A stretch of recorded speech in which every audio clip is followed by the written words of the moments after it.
All right, folks, we're going to go ahead. Good morning, Rotarians and friends. Thank you for joining us at the Rotary Club of Arcata Sunrise. We have some guests this morning, and I am back down to one screen, so if anybody can help me pick out any visiting Rotarians, that would be fantastic to have that help. So I don't see any, but Rotarians alike, we have some folks from Interact here. I'd like to welcome Sarah and Alex. Anybody else here that we're seeing? All right, and how about guests of Rotarians? I'd like to welcome Peter Lehman, who's our featured speaker today, talking about an update on the goings on at the Schatz Energy Research Center. Awesome. Thank you for being here, Peter. It's a beautiful morning there behind you. You're welcome. Pleased to be here. Excellent. All right, we've got a few things going on as we always do. Of course, backpacks are still in action, and I've got a little question for Michael and friends there in a moment. Carol or AJ, was there garden work done last weekend? I know we got a break in the rain. And is there more coming up? They may not be on the call yet. I'll ask them later. November 7th, again, we have our, oh, go ahead, Brandy. You're muted. I just wanted to introduce our guests that are going to be joining us. It's Angela Robershot from Service Master Biconic and Tracy Day with State Farm Insurance. They're having a slow morning, but I know they'll be with us this morning. Thank you, Brandy. We'll be glad to see them join. November 7th, we have our district fellowship with the foundation celebration. Again, that is on Zoom and free to sign up and hear about what our clubs have been doing. Go ahead, Maggie. I think Romy had something. Romy, did you have something? Well, yeah, with the garden, we're helping the Montessori School in Arcata to put a garden in the what's the Creamery District. There we go. And I know they got a big help because Danco went and drilled all the post holes for them. So when I checked by that, would have been hours and hours and hours, and they were absolutely thrilled that posts were installed all around the perimeter of the garden. So they were very appreciative from the Rotary, Arcata Rotary Sunrise. I'm not even awake yet. They were so thankful that we had provided that support in the effort, and there'll be more work days ahead. That's fantastic. Do you know if it's a weekend thing every weekend, or are there specific dates coming up that we can share with the club? I don't know yet. Okay. Thank you, Romy. I appreciate the update. Yeah, that is the hardest part of the whole darn thing, is getting the holes dug and in the right place. So they couldn't believe it. They were so thrilled. So fantastic. Yay, Danco. November 11th, we have a Veterans Day flag ceremony, and I know Michael will be there as part of that. We do have a number of veterans in our club, and it's, I think, important to recognize their service. And of course, our nation sets aside that day for that. And as a club, we can certainly come together and celebrate and support the work and dedication that our veterans have given in this world. December 4th, of course, we have our major fundraiser of the season coming up. And as of, let me pull up my info here, as of last night, we had 22 tickets and 2 sponsors. So we're off to a little start. We have seen the likes and saves, comments, and shares trickle off over the last week, and that's natural. So here's your weekly reminder. The biggest impact toward ticket sales we've seen so far, other than asking folks directly, is to share it from our page on Facebook. So please do that this coming weekend, and we'll get those tickets coming in. Related to... Brandy has a hand up. I'm assuming it's relevant to what was being said, so I want to catch her. Please, Brandy. Thank you, Maggie. Yeah, in regards to the flag ceremony, Mike, is there a contact if it's raining that the caregiver for John Houston can reach out to?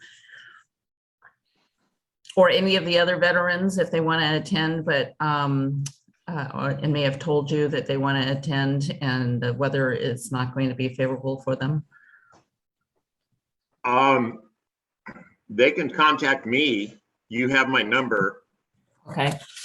But I'm thinking rain or shine, we're going to raise the flags and we're going to lower them. Okay.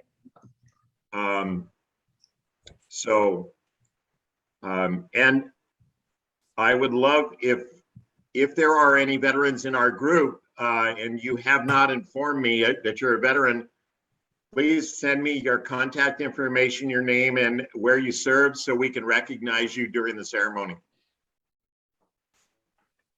Thank you, Michael. Jeff, I see your hand up. Yeah, Ian, I just wanted to talk about Taste of the Holidays real quick. Yes, first of all, I please. just wanted to say that, AJ is going to be sending out the sign up genius. So if you get it, please volunteer and fill those spots up. The other point is that I think we're going to be a little short on wine. So I would like to ask the club for either a bottle of wine or $25. And thank you all for your participation, and remember to share those links. Jeff, I'm not a wine drinker, but does mead count? I have an inventory of mead. Is it in the shape of a wine bottle? Yes. It is. It is. Perfect. Okay. All right. Speaking of sign up genius, Michael and Nira, do you want to say a little bit something about this? Looks like you were busy last week. Sorry, I caught you with your breakfast in your mouth. And you muted there. Yeah, we were able to do the backpacks very simply, very easily in our own garage and get them delivered. We're up to 51 families that we're helping. Wow. And for folks that are newer to the club and don't know, we talk about this backpacks for kids. It started with a physical backpack and some food and some household personal supplies, and has evolved into a much larger project. So the weekly food delivery that we make to students from families who are income challenged and need a little help in the pantry comes in the form of a brown paper bag, and that's mainly for efficiency of pickup and packing and delivery. So, but it's called Backpacks for Kids because that's kind of how it started. Anybody else have kind of background info on that program? I know it is one of our club's largest funded programs that we do, and it definitely helps many kids at some of these schools where we have almost more low-income families than those who are getting by okay. And so it is an important resource in our community to be helping with this. And we're not the only club that participates either. This is in conjunction with Food for People, and many Rotary clubs are involved in this as well as us. Thanks, Ian, everybody. if I could say, Please. We pick up the food at noon, and wherever we pack it, it takes less than an hour for 3 people, 4 people, even less. And then we deliver on Wednesday afternoon. Everybody is available to deliver, to pick, to drop it off on Wednesdays. Those of you who can't do it on Wednesday afternoon, you can do it on Thursday morning early. And it's relatively easy to do. It really is.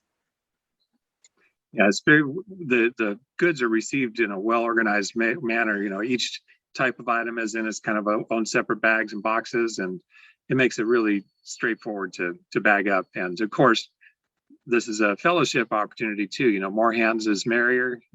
4, 5, 6 is a great number to get it done in just short order.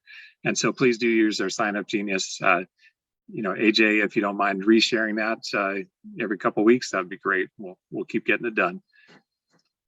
Let's go. Any other announcements from members of the club for things going on in our community? All right, moving forward here. I know what you did last weekend. speaking of sign up genius, a lot of people signed up for this, and boy, some of these outfits are truly inspiring. Maggie and Rebecca, I don't know what you got there, but I'm not playing. We had our gravedigger Marty over there, and we co-celebrated Dios de los Muertos with Ciencias para Todos, Science for All. And we see some interactors there. Terri, were you and anybody else that's on the call this morning over there? I was not able to make it. I had an application for college due the next day, but a lot of people in our club really sounded like they enjoyed it. Excellent. Well, thank you, everybody who showed up. Anybody else who was there want to say a couple words? I went. I'm the scared looking scarecrow in the picture at the bottom. But I thought it was really cool and fun. I mean, I was the one who like scared people at the end of the haunted maze, but sometimes they'd see me, so it was kind of strange. But it was really fun. And then the pumpkin like painting, I felt like a lot of the kids really enjoyed all of it. So it was a fun time. Great. Maggie, I gotta know, did you and Rebecca create those dolls, or were you just enthralled with them? Because they're kind of creeping me out. They were really creepy, and it was a creepy place. We didn't know what the vision was going to be when you see Marty, we had 2 engineers and 1 fine craftsman putting up plastic bags with duct tape. And little did we know that it was going to be such a wonderful haunted maze. And those dolls were in there, and yes, they were frightening. I saw one picture where they're kind of up in the webbing, and that. Yeah. Oh my. Yeah. Well done, and thank you for joining the other group with Ciencias para Todos to help. I think community involvement really is appreciated on both sides. I want to ask Brandy, how are these pictures? It's okay to judge, Brandy. I mean, in terms of getting people featured properly, I was trying hard. You did a great job. Thank you. I agree. Those are great. When somebody texted those over, I looked at those and you knew exactly what was going on. People having fun and enjoying each other's company. You got an open house coming up, and that's kind of a big deal for Wallace and Hines. Tell us about it. It's been a while. A lot of times we'll have a bar, a pretty amazing project, and also one that's local. That's fairly rare. This one's pretty awesome. It's going to be the tallest bar in Humboldt County, and it's huge. I mean, this thing is huge. I don't know. I haven't posted any pictures, I don't think, but some other people have. And we, even in the shop, we stand back and look at it and are amazed. We just look straight up, and it's just missing the rafters in the warehouse, in the factory. So anyway, it's this Friday, and I would like to invite everyone here, all of our Rotary really, and enjoy that. It is somewhat private, and I mean we're inviting a lot of people from the community and the groups that I'm part of. I would love to have you here. It's a preview. Friday night it'll be finished. It won't be complete. We won't have stone and equipment and things like that. But come Monday, right after this party, we're going to start installing in Mazzotti. So it's going to come together fairly soon. I'd love to have everyone here. That's really great. And I apologize for my technical lack of prowess on Zoom, but there is a great little spot on Humboldt Made on YouTube. If you search Humboldt Made and then go for Wallace and Hines, it's really inspiring to see our local makers and local producers being a part of, our stuff goes all over the world, but it's really cool when it's built at home and stays home too. So thanks, Tom, for opening up your shop there for viewing. And we really appreciate that you've kept this business here. Can I ask a sidebar question? Can I ask? Yeah. Yeah. Which Mazzotti's and when is it opening? It's going to be the one in Arcata Scott, they're painting the front. You'll see them painting now. Anybody could walk in and take a look. You just peek, and Joe's really good about letting people come in. They've removed the stage. That's where the bar is going to go now. The old bar is going to be a little VIP area and a wine room. A lot of the old trellis stuff is all gone, and he's really putting a lot into it, and I applaud that. You don't get to see that. People in Humboldt County just don't have the funds that they do in other places. Unfortunately, the job will be done in December. Not unfortunate for me, but for Joe, the equipment won't be arriving until sometime in late January because of all the delays we're having with shipping. So we ordered the equipment in September, and it usually takes 4 weeks, and they're up to 3-month delays. So that's what we're experiencing. Okay, thank you. I appreciate that. Thank you, Tom. Again, just when you leave this meeting, go to Facebook or Instagram and please share our Taste of the Holidays information. It really does help. And I know that not everybody likes asking folks for ticket purchases or sales or sponsorships. This is such a simple way to do it. Share to your friends and get that word out there, because we've got a little under 1 month now till the date of. Thanks, everybody. Oh, are you on the call this morning? I'd love to hear about this. This is amazing. I do not remember the Arcata High bathrooms looking like this when I went there. Yeah, the kids are actually pretty excited. We have 5 young women currently working on them. Sasha and I think, and then Paige, and then I'm not sure the girl in the middle, but we also have a girl who's working on it. Another one that's not pictured, and then another one who can't come on Fridays. But they're really excited to just add to the school. Teachers and other students come in and they're like, yeah. And I think we had a foreign exchange student come in the other day, and she was like, oh, and she was taking pictures to send back home. Again, this was this was a project that was started by Sources of Strength last year. And that's like the suicide prevention club on campus. And Interact picked it up and came with their own ideas and quotes. There's a lot of really good quotes on there. I'll send some more pictures as the bathrooms evolve. But yeah, it's been good. And then the maintenance staff there at Arcata High just says like they appreciate it so much, because this bathroom was like the one that was historically like vandalized the most and the most messy. And they said as soon as like the mural started going up, it's like the cleanest bathroom now, because everyone's starting to honor and have like some ownership towards this bathroom. So that was kind of it was really neat. And it's neat to kind of get to know the kids a little bit and kind of show them how to design a project and just go for it, really. That's really cool, Charlie. So obviously we've got some very talented students there doing some of the painting, and you said you're helping them with layout and design, or?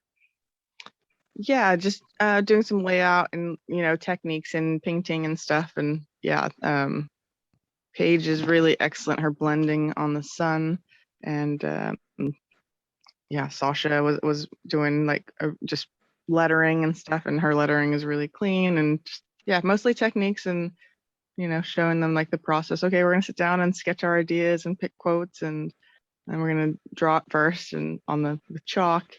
And yeah, and then they're just painting them in and learning as they go. And I'm like, yeah, I just, I just tell them like every piece of art has an ugly phase. You start out really strong and confident. You're like, yeah, this is going to be great. And then halfway through, you're like, uh-oh, what'd I do? I'm in too deep. And then you have to just get over that hump and don't judge yourself in the middle of the project. Well, they sure do look great. And I personally, I remember, and I'm sure a lot of students today, strangely enough, the restroom at the high school is one of those places of solace where you can just go take a minute and find a quiet space and be alone and recollect yourself. And I think the beauty of this will definitely be a assistive attribute to that need that's in any of the schools. Thanks for participating. Tell us about it, Terry. We all know that you love to quilt. This one seems like something special. It was, thanks, President Ian. It was an idea of Susan Parsons, who's the librarian at the Arcata Public Library. And she wanted to do something to get people involved in the trying times we've had. And so we put together 400 quilt kits of 8.5 by 8.5 fabric, and 200 of those and 200 8.5 by 8.5 paper, and ask people to do you know, whatever they want to talk about their experience with the pandemic. Well, you can see that we didn't get nearly 400 back, but I expect there are still some. All of them are out on somebody's desk, and they're thinking, I wonder if we can still do this. And Susan's letting people know not too late, but it was fun. 6 of these were actually originally on paper, and I scanned them onto fabric. And the most touching one is the one right in the middle, the woman. It's Katie Warner, who works at the sanctuary in Arcata's grandmother, who passed away during COVID, and so she drew her picture, and it's really touching. And then the bottom middle one is some child did it on paper, and it's hard to see in this picture, but it's a Zoom meeting, and so it was fun. But anyway, I put it together, and it's hanging at the library now, and it's probably going to move around. But it was really seemed like a small project at the beginning, but it was really fun, and I liked doing it. It's beautiful, and I had no idea you could take, you know, your kids' images and put them on fabric like that. That's great. There's fabric that is melded onto paper. It's 8.5 by 11, and it can go through a printer. Very cool. So which library branch is this currently hanging in? Arcata branch. Perfect. Home of Arcata Sunrise. Thank you, Terry. Thank you. I think that's a beautiful piece of community gathering of thoughts and feelings. That's really nice. That was Susan's intent. We had some anniversaries and birthdays in October, and you know, I like to look back on the first of every month. So you know, Vanessa and Lisa and Chris all had anniversaries. If you're on the call, you want us to share what you might have done or what you wish you'd done?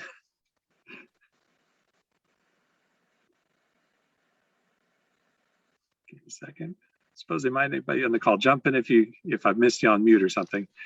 We had a few October birthdays here. If you see your name up here, please pipe right in. We'd love to hear what you were up to on your birthday, or you know, your birthday week or weekend.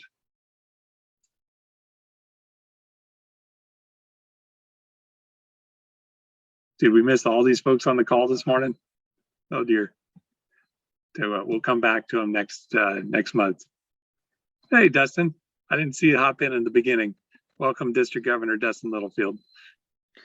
Thank you. This is the official governor hat and sweatshirt. So you do it Humboldt style. Love it. Exactly. And Angela, hi, Angela. Brandy did introduce you a little earlier before you came on. Thanks for being here. Sorry if I'm on one screen. I'm not seeing everybody. I apologize. All right. You know, last week we had a little contest, and you know, much to my demise, I missed a couple of contestants because they did send me photos ahead of time, and that wasn't fair to them. So we have Judgy Bob here, who was the king of last week's competition, to help set the tone. So we're going to just do a real quick look. We've got past President AJ and past President Maggie on their stuff from various costume events past. And so we unfortunately, because he came in last, you get the disadvantage of only being judged against Bob and each other. So this is a three-way runoff. And just by quick show of hands, is it Maggie or is it AJ? Or is it still Bob? Okay, I'm going for Maggie here just because, you know, I love a silver space gal. I don't know what that's about, but I see Romy's in too. And AJ, hands up for AJ. Those are pretty darn convincing. Tell you what, you're going for last week. Go ahead, Dick. You're going for Maggie because you're afraid she's going to mute you again. You know me, Dick. All right. Well, I'll tell you what, both of you, Not since you missed out on last week's competition, it wasn't really fair to have to be out on your own. I've got a little something for you here. You tell me dark or light, nuts or no nuts, and I'll set you up with some fine Dick Taylor chocolate. You mean both of us, right? Both of you, yeah. Yeah. I'll go dark. Going dark. Any Nuts or no nuts? Yes. Either way. Okay. How about you, AJ? Same. Same. All right. Wild cards. All right. I love it. Thanks for playing. Nick, do we have a raffle ready this morning?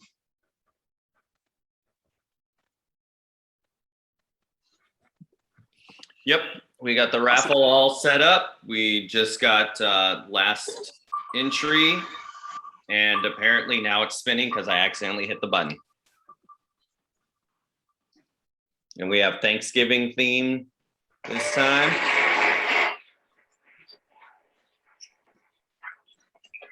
So now everybody can hear the clapping. All right, so it's Craig. Craig, you got $5. I will pay you through Venmo. And one more.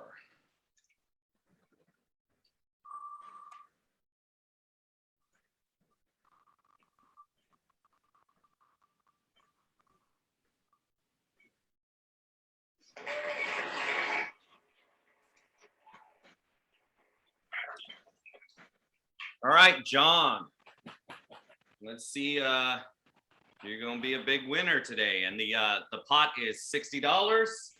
Nope, $5. So the pot next week will be $70, and we'll see what happens. Thank you guys for playing. Thanks. Everybody who wonders why did John and Dick and Bob keep winning, it's consistency in doing anything is key. So play every week. You'll get there. Featured presentation today is from Dr. Peter Lehman. I'd like to give Howard the honor of introducing Peter. If Howard, you'd like to take the floor for a moment.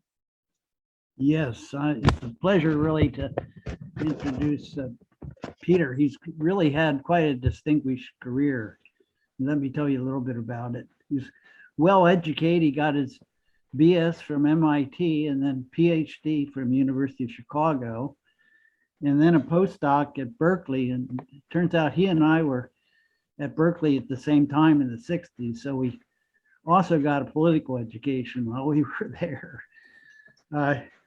He's developed the Energy Resource Program within the Environmental Resources Engineering Department at HSU, where he's also served as department chair. He's a founding faculty advisor for the student-run Campus Center for Appropriate Technology. Everybody who's gone to HSU knows about that organization. For the past 30 years, though, his main energy has been with the Schott Center, where he's the founding director. And that center was funded originally by our president's grandfather, Louis Schatz. The center's mission is to promote clean and renewable energy. And they've pioneered hydrogen and fuel cell technology development in California and internationally. He's involved more recently in work to integrate renewable energy into the electric power grid and to develop microgrids. And I understand that's what he's going to tell us more about today. And to cap it off, just recently, he was honored with a Lifetime Achievement Award by the California Energy Commission for the 2021 Clean Energy Hall of Fame. So it's really an honor for us to give a warm welcome to our speaker, Peter Lehman. Well, thank you, Howard. Thank you, Ian. And let me begin by saying a couple of things. First of all, Howard already beat me to this, but the reason we're named the Schatz Center is because of Ian's grandfather, who was our first and by far largest benefactor. And he gave us over $12 million over the course of his life and in his estate. And we wouldn't be here and we wouldn't be doing the things that we're doing without his vision and without his help. And the second thing I'd like to say is I'd like to make this a conversation. This isn't a lecture. So if you have questions or comments, jump in, please. And hopefully we'll all learn something today. I guess if Peter, I would like to start that as a conversation with you. You know, I when people ask me about the Shots Energy Lab, I have to earnestly tell them it's a name only. You know, as I said before the meeting, you know my granddad as well as I did, and you probably don't remember, but that picture of you and your co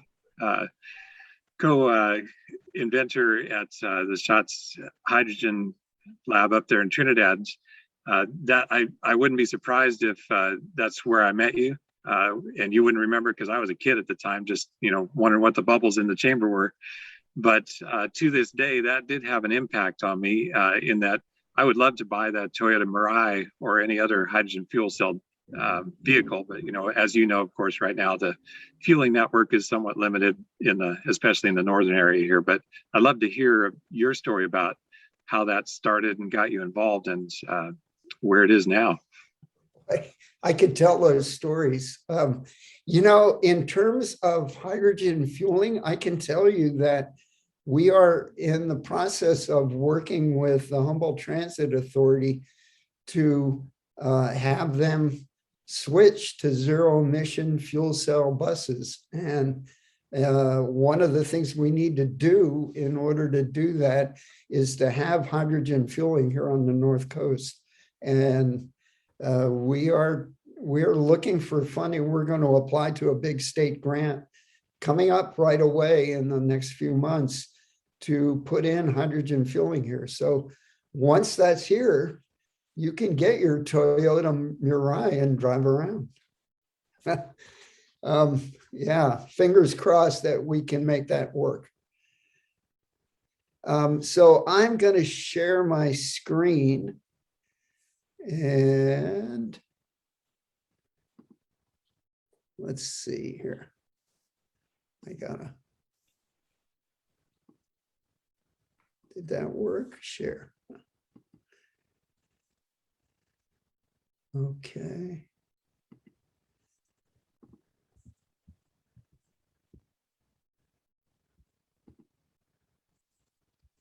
All right. Can people see that? I got you, Peter. Thank you. All right. So as Howard said, I'm going to talk about the more recent work that we've done at the Shot Center. So the Shot Center started when I met Ian's grandfather in 1989. So we've been going this is our 33rd year, and geez, a third of a century. When we started, Ian, when you were there to see the bubbles at the Marine Lab, we were a very small group. We started with myself, my colleague, Charles Chamberlain, who was in that picture that Howard showed, and 3 undergraduate students. That's how we started. And today we are 45 people and 2 new buildings on the HSU campus. The 45 people are professional staff, administrative staff, and students. And we still have, well, now we've expanded to have probably 10 to 12 students, both graduate and undergraduate students who work and study at the center. And it's just been amazing. If someone had told me that this is what was going to happen when we started, I wouldn't have believed them. It's been an amazing story and a great part of my life. So the work that we do in addition to this microgrid work, which I'll get to in a minute, we work on clean transportation. That's how we started, with hydrogen and fuel cells. And as I said, we're working with the Humboldt Transit Authority to transition to zero emission transit here on the North Coast. It's mandated by the state that transit agencies, by the end of this decade, they won't be allowed to buy diesel buses anymore. The buses have either they got to be zero emission. They're either fuel cell electric buses running on hydrogen fuel, or they're battery electric buses.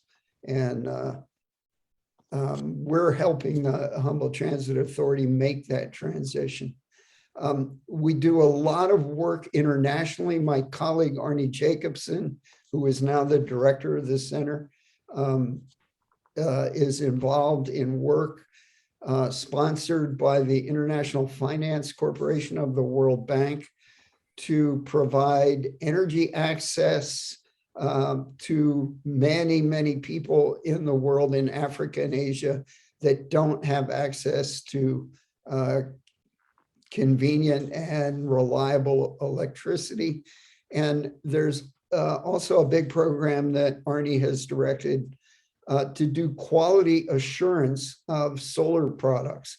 A lot, especially initially, a lot of the solar products that were sold were inferior and kind of spoiled the market for those products. And Arnie and his team have developed these testing protocols to make sure the products are good. And they have been adopted by countries all over the world. And there have been, I don't know what the latest count is, but tens of millions of quality assured products have been sold in the developing world.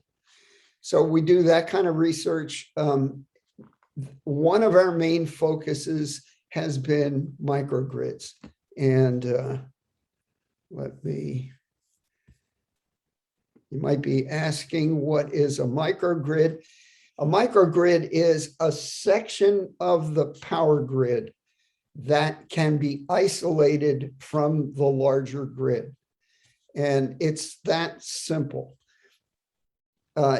It needs to have inside the microgrid. So there's a big switch that can either be open or closed. If it's open, the microgrid can operate by itself autonomously. And there is energy generation and storage inside the microgrid. So when the larger grid goes down, the microgrid can provide power for as long as it's designed to provide power. And I don't have to tell the people on this call that we are certainly vulnerable here in Humboldt County. We have only 3 major highways. Well, 101 is one highway that goes, and 299 that go in and out of here. And we're vulnerable to tsunamis, earthquakes, landslides, floods, wildfires, and everything these days seems to be getting worse because of climate change. We've also in the past had PSPS events. They are less likely now that the Humboldt Bay Generating Station, the one at south of Eureka, I'm trying to think of the name. What's the city south of Eureka? King Salmon. King Salmon. King Salmon, thank you. The plant there can run the county, most of the county, not all of it, most of the county in the event that PG&E has to shut down the larger grid. So we started with the Blue Lake Rancheria microgrid, and maybe you've read about this, maybe you haven't. This was our first microgrid project. Actually, there are 2 microgrids at the Blue Lake Rancheria. One runs their main campus, which is the hotel, the casino, and the tribal offices. And the other runs the gas station and convenience store. And this was our first project, and the gas station was our second project. It was funded by the California Energy Commission and the Blue Lake Rancheria. They put in quite a bit of support. It has a 420 kilowatt photovoltaic array and a 1 megawatt battery, 2 megawatt hours. To give you a picture of how big that battery is, it's about as big as the batteries combined in 25 Tesla automobiles. So it's a pretty darn big battery. There's a picture of the array down in the lower right of this slide. It occupies about 2 acres. This system has been running now for 4 years, and it's run extremely well. Typically during what we call blue sky conditions, where the grid is up, which is most of the time 99% plus. What this system does is provide renewable electricity to the Rancheria and lower their power costs. They estimate that this saves them close to $200,000 a year in electricity costs. We worked with the Blue Lake Rancheria. They have been wonderful partners, and very closely with PG&E. And the batteries were supplied by Tesla, the solar system by a company called REC Solar, and Siemens provided the controller, the brains of the operation. I'm sure most of you realize that the BLR campus is a Red Cross shelter. And during the PSPS events, it was literally life-saving for a number of North Coast residents because the power was off. They needed electricity for their medical equipment. And what the Rancheria did was open the hotel to a number of people. I think there were 8 people that took advantage of this. And they were able to stay in the hotel, have power to plug in their medical, the medical equipment they needed to stay alive. And it ran really successfully. Many people went there just to charge their phones or to use their computers. The Times Standard used one of the meeting rooms to put out the paper. So it really served the North Coast well during this event when the power went out. And it won't be the last time that the power goes out, obviously. This project has won a number of awards. DistribuTech is the largest utility conference in the country. And we won the Project of the Year award. That was several years ago. Any questions about this?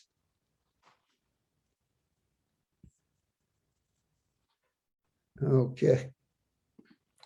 So the project that we're working on now is the Redwood Coast Airport microgrid. And this is a real precedent-setting project in California. It's the first front of the meter. I'll explain that in a minute. The first front of the meter microgrid in PG&E's service territory. This is really plowing new ground. It's a 2.5 megawatt PV array. So it's 5 times, even more than 5 times bigger than the Blue Lake project. And I don't know how many of you have been out to the airport. You can see the array, which has been up since the summer. It occupies 7 acres. It's huge for Humboldt County, at least. And it has a 9 megawatt hour battery. So that's equivalent to 100 Tesla automobiles. It's truly a big battery. It's a new Tesla battery technology called the Megapacks. There are 3 Megapacks there. And We will be putting it through. We are just commissioning the project right now.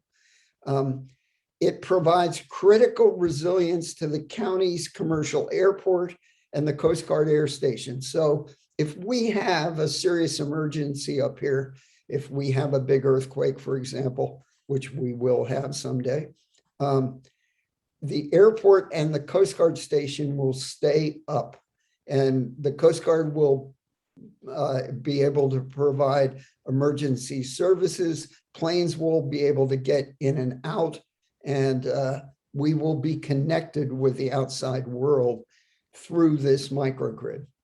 It is also funded by a CEC project. We're the ones that wrote the grant for the grant proposal for the Blue Lake project and for this project.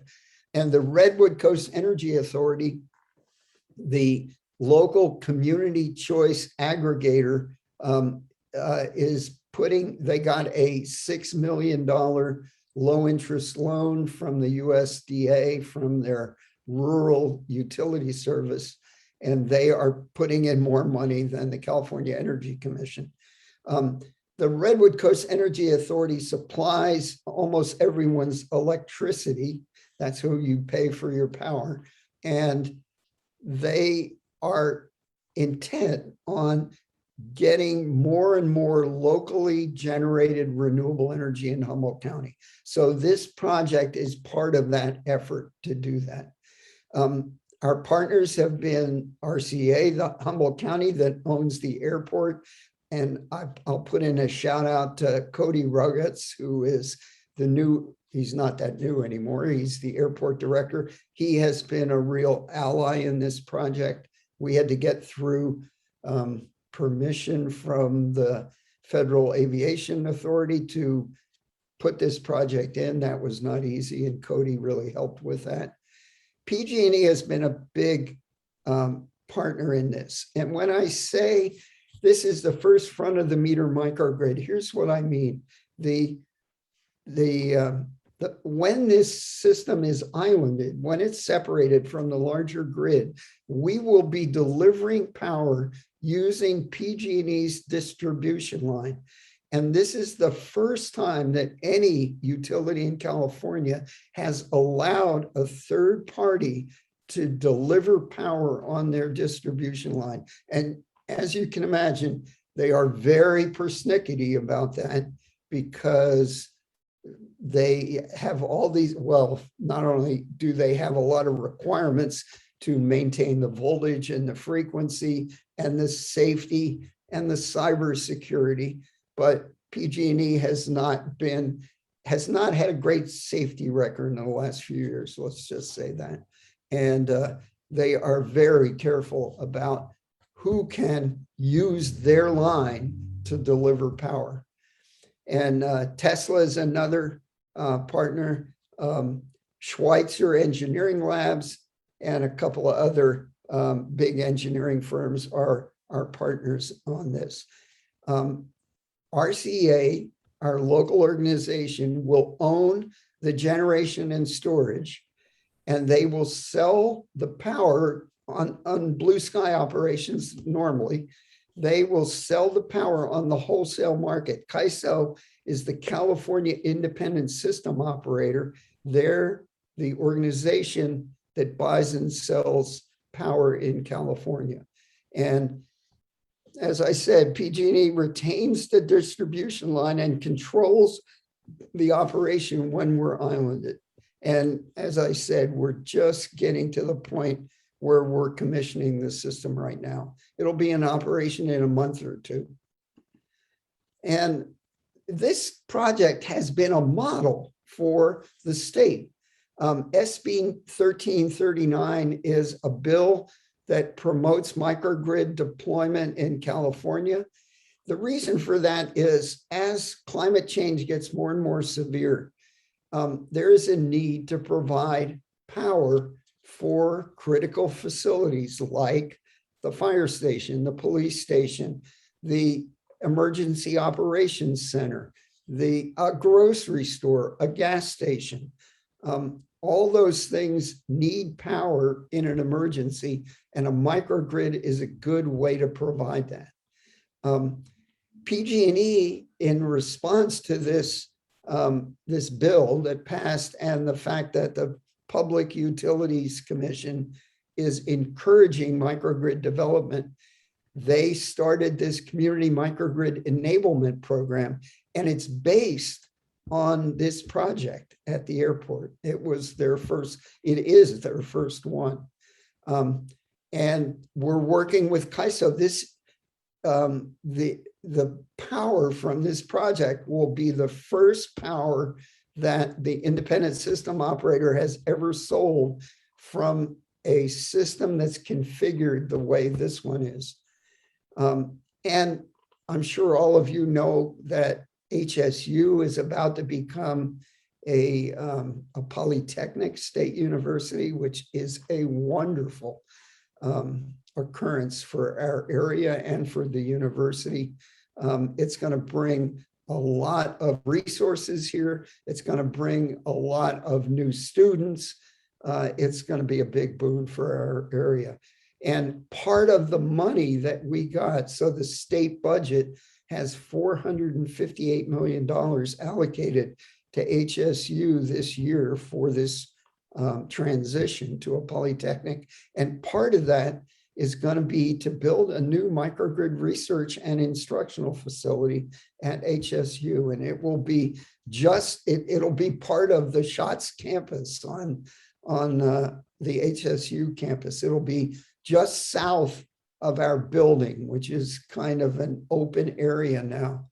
That whole area, I mean, I got to pinch myself. That whole area was kind of a gravel parking lot a few years ago, and now it's going to have 2 SHOTS buildings and a third one about to be built. It's amazing. And that ends my my presentation. I'll be happy to talk to you if anyone has questions. But So much, thank you Peter. very much. I know I see Howard has his hands up and has a couple of questions for you. Yes, my first question is, what does the battery look like for the airport microgrid? Is it just a large conventional shape of a battery? It's a big white box, and it contains many, I don't know how many small lithium-ion batteries. It's a lithium-ion battery, but it's made up of thousands of smaller lithium-ion batteries. But what does it look like? It looks like a big white box. To give you an idea of size, I don't know what it is exactly. I'm doing this from memory. It's about 20 feet long, 8 feet wide, and 10 feet high. So a big metal box is the answer.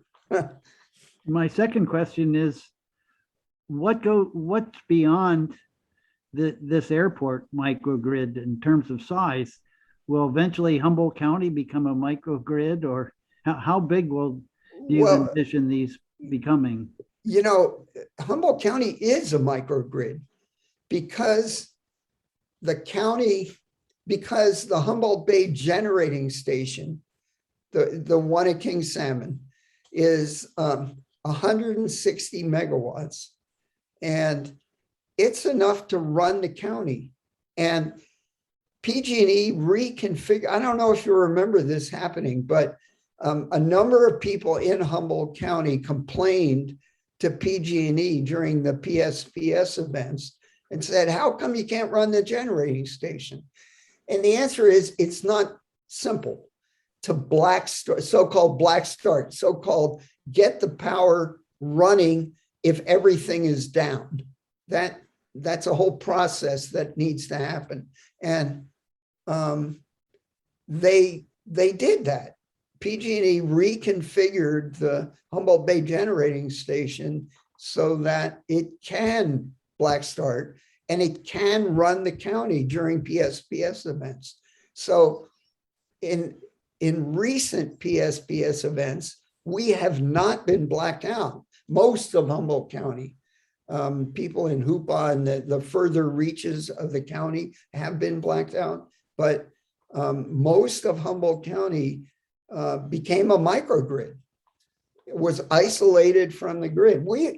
It's interesting here. We're only vaguely connected to the national grid.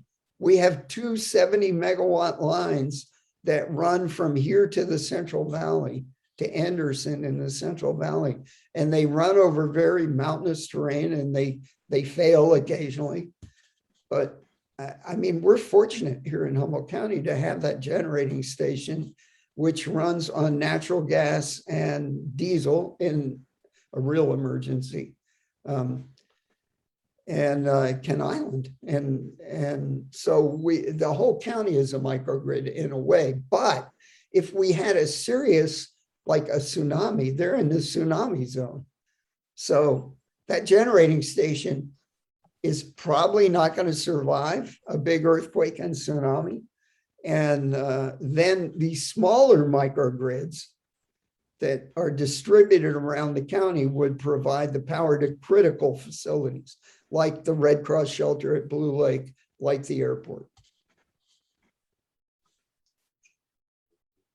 Thank you, Peter. I like your statement of vaguely connected to the rest of the grid. That's what it feels like up here. And we're so glad that you are leading the Energy Lab in helping us become more resilient. And, you know, when you mentioned the station down at the bottom of the hill where I live here at Humboldt Bay, yeah, it is great to be isolated and islandable, but it is still a natural gas diesel. And, you know, these creations of the smaller and to some extent larger microgrid stations that are renewable from the start are fantastic to see. I think that's a huge asset to our area and to the people here. I see your hand up, Jeff.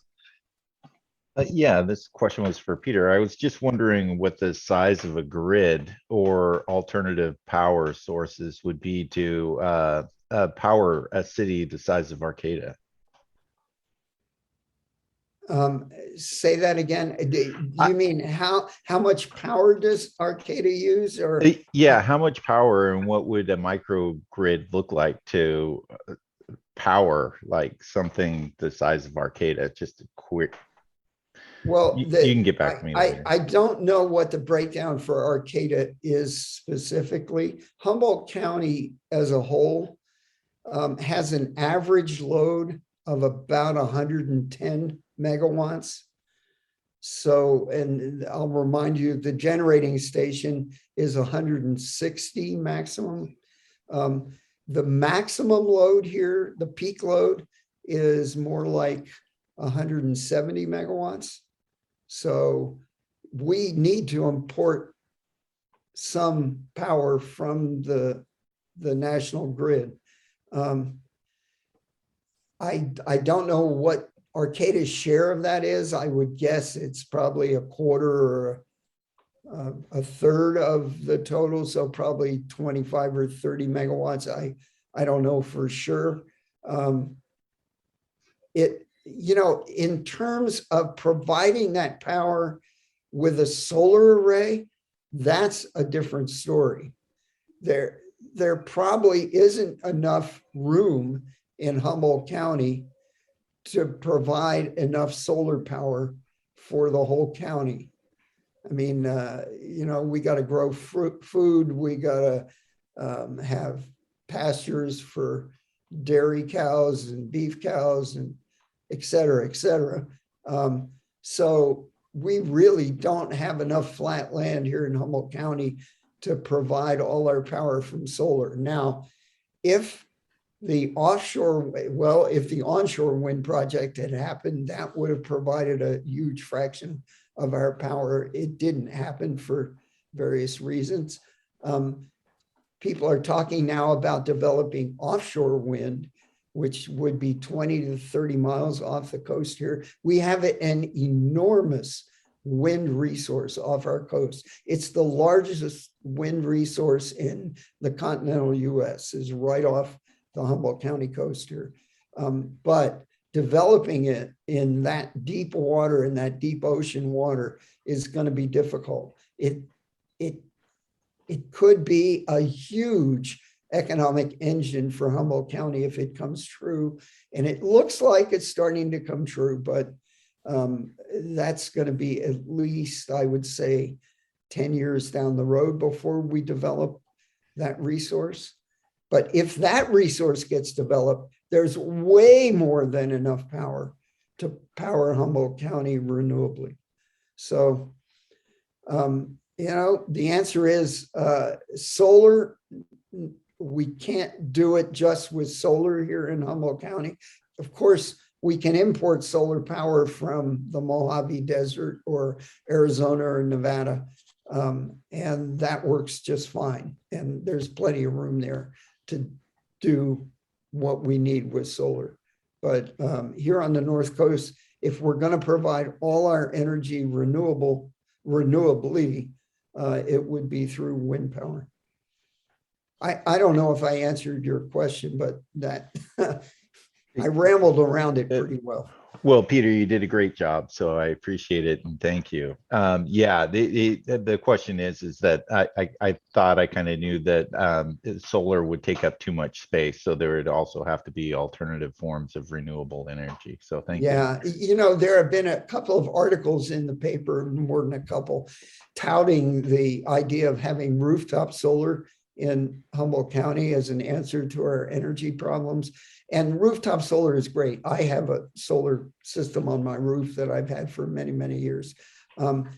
But we just can't do it with rooftop solar. I mean, if you do the math, you figure out very quickly that there's not enough room to do enough solar to provide all the energy we need in Humboldt County. And let me point out, we're going to need more and more. People are going to have electric cars. I mean, I already have one, and more and more people are going to have electric cars.